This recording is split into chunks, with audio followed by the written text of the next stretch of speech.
안녕하세요. 하루에 3분 만에 중요한 스포츠 뉴스 정리해드립니다. 중국 축구에 대해 많은 사람들이 중국은 축구를 너무 못해라고 말합니다. 인구수 14억인 나라에서 당연히 자국민이 열광하는 축구에도 좋은 성적을 내줘야 하는 것이 아닐까요?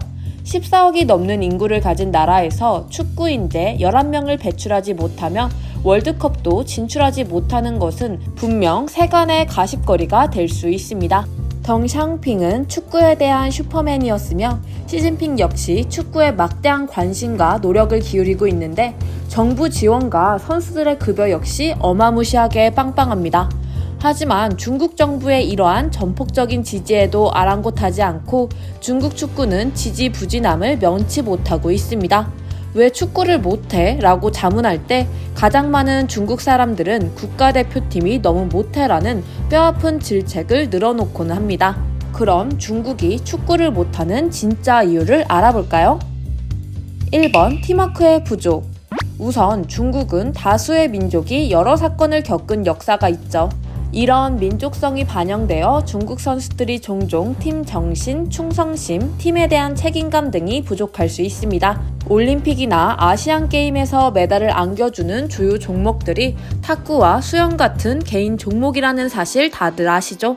같은 맥락으로 야구가 중국에서 부진한 이유도 같죠. 한 자녀 정책의 부작용으로 평가받는 개인주의도 더 축구 발전을 해하는 요인 중 하나이죠. 2번 교육제도. 중국 축구의 실패는 교육 제도에 기인한다는 의견도 있습니다. 중국의 교육 시스템은 학업 성취도에 중점을 둡니다. 그 이유는 부모들은 자신의 자녀가 경쟁 속에서 검증된 방법으로 살아남기를 희망하기 때문입니다. 중국에서 축구는 어린아이부터 좋아하는 스포츠이지만 세계 1위를 지키는 스포츠 종목이 워낙 많다 보니 축구를 계속하는 경우는 흔치 않습니다. 3번 문화 대혁명. 축구의 역사에 대한 정보를 검색하다 보면 문화 대혁명 기간 동안 중국 축구는 멈췄다라는 문구를 볼 수 있습니다.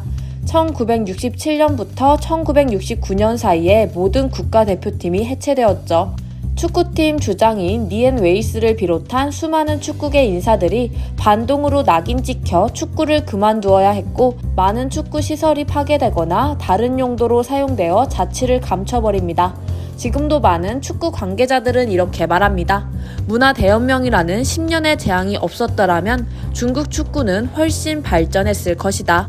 결론적으로 말하면 문화 대혁명은 건국 후 힘차게 도약을 시도했던 중국 축구에 큰 재앙을 가져다 주었습니다. 4번 관시 문화. 중국의 관시 문화는 많은 사람들이 익히 들어서 알고 있을 것입니다.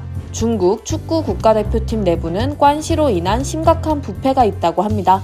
축구 선수를 선발할 때 비공식적인 뒷문을 통해 뇌물과 인맥이 오고 간다고 합니다. 재능 있는 선수들이 발탁되지 않으니 축구팀의 수준이 낮아지고 이것은 당연히 좋은 결과를 낳을 수 없게 되겠죠.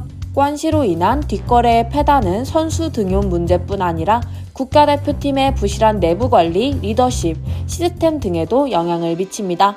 한국도 마찬가지지만 중국도 부모의 헌신적인 서포트가 절대적이라고 합니다.